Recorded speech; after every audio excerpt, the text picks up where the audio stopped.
Oh, bloody on Wall Street. This is Dez here on Monday, July 23rd, 2012.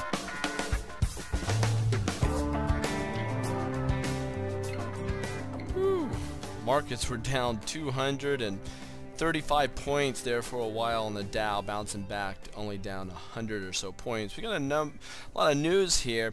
Looks like the middle class here in the U.S. is in a decline. For the first time since the Great Depression, middle class families have been losing ground for more than, get this, a decade. Furthermore, U.S. poverty about to hit the highest level in 40 years. Gold at this moment is at 1581, down, it looks like 0.4%. And we have crude oil down 3.44%, 3.5%, and we have crude oil sitting at $89, almost $90 a barrel at this moment. The euro took a pretty good slide last night, and in large part due to the pressure by the Spain worries. The euro falls to a 2-year low versus the dollar. A lot of fear out there regarding Spain at this moment, and they're saying that the oil fell today due to the pressures from Spain and the eurozone worries in general. Some analysts here saying that the real unemployment numbers here in the U.S. is around 22%. How sobering is that? Let's get into the markets. We have the Dow down 101 points, down 0.8%, which is far cry from it being down 235. Well, I think the bottom was 239 for the day, and it happened really quickly in the morning. S&P down 0.9%, the Nasdaq down 1.2%, the Russell's down 1.6%. So you have the Nasdaq and Russell's leading the charge to the downside. Banks off by 1.3%. And if you guys remember, we had a nice little rally going into last Wednesday and Thursday, and we did not have the banks giving us that support, and volume was really light. So that was a telltale sign, gang, that the Friday's drop and then Monday's drop was probably more or less imminent. So furthermore, on the Nasdaq, if you look at the Nasdaq last 3 to 5 minutes of the day, it was a massive, or you know what, I would go to the banks rather. Go to the banks, look at the banks last 5 minutes of the trading day. Just a massive sell-off, just a huge sell-off that took place, which is no good. What was really interesting today, though, well, let me go back up here. Gold off by 0.4%, and we have silver down a 1%, but crude oil down 3.5%. That's a big drop, gang. And then you have a US dollar up just a fraction. But here's the big news.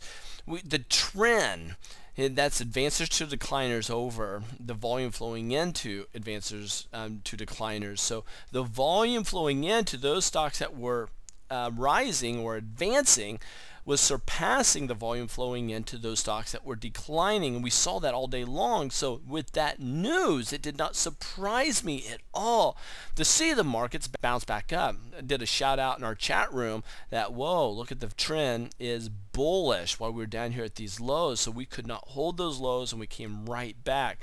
Speaking of the VIX, check this out. The VIX at one point was up 25%. Man, what a big spike that was. We were right at 20, but now we have a fear index up 14, almost 15%.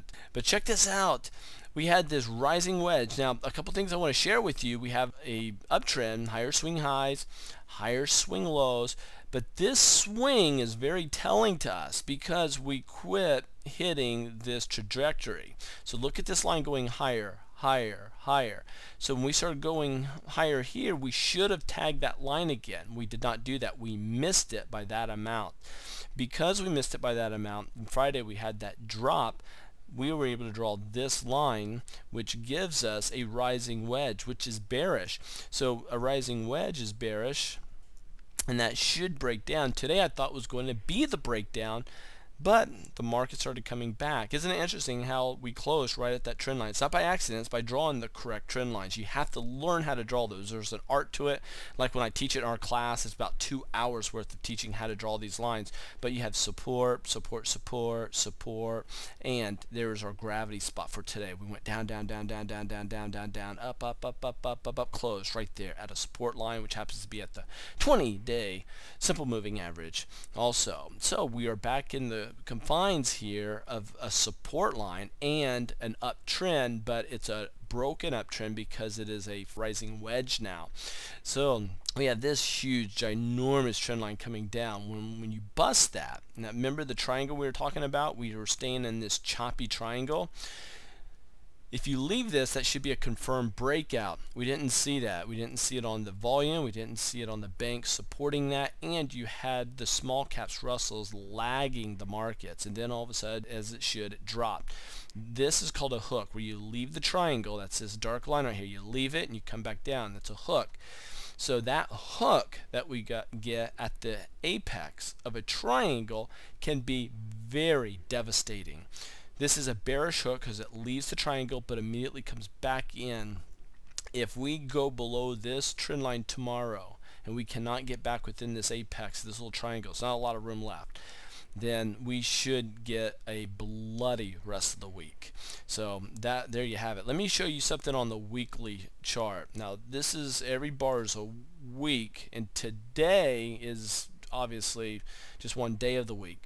But a few weeks back, let's go back a month or so, we had this big upper shadow, went higher, higher, everything looked great, and then we come crashing back down by the week's end. 2 weeks ago, we went down, down, down. It looked like, you know, the sky was falling, but then we rallied back very strongly. Last week, we went up. It looked like everything was just sunshine and roses and unicorns running through the fields, and then we come crashing back down. And then this week we come crashing down like, hey, we're breaking down and then we're going to drop like a rock. But nope, we come right back up to a very important daily trend line. But what's interesting, if you look here, look at all the higher shadows and all the lower shadows. This is just being churned in pure turbulence. When you have a weekly chart that looks like this makes a trader, especially a swing trader, want to drink Maalox. I mean, you eat Tums like candy because of this. Do not allow that to stress you. There is a time to be bullish in the market. There is a time to be bearish in the market, and there is a time to be sitting on your hands. I'm in cash in virtually all of my accounts at this moment, and it's because of this churning that's taking place. What we don't want to do is commit bullish or bearish only to have your head handed to you on a silver platter. What we do have on a weekly chart is a high base formation, which is more bullish than it is bearish, but these formations can go either direction. It would be folly to jump in right now and assume that it's going to be bullish. So what you have to do is wait for a confirmed move one direction or the other before you can set your employees, your stocks, your capital that you trade with into motion. So listen, a lot of you need significant help in trading. I know without a shadow of a doubt that 9 out of 10 traders will lose, not just lose, but blow through 100% of their capital. Do not be that person. I don't care who you go through, but you have to have formalized trading education. Get that education. Make sure it comes with a mentor. Do yourself the best favor you've ever done in your life and start getting a foundation of good, rock solid trading education beneath you. And a lot of you are not ready for mentoring or that level of education. I highly recommend that you get the 201 courses. Listen, it is a home study. It is what you need. Get them, and I'll get you a code here. Do me a favor, you YouTubers out there, give me a like. You guys leave comments. You can do it on our website or there at YouTube. And also, thank you for sharing us with your friends and colleagues. Share this video. It's very informative. We talked about a lot here, and I appreciate it.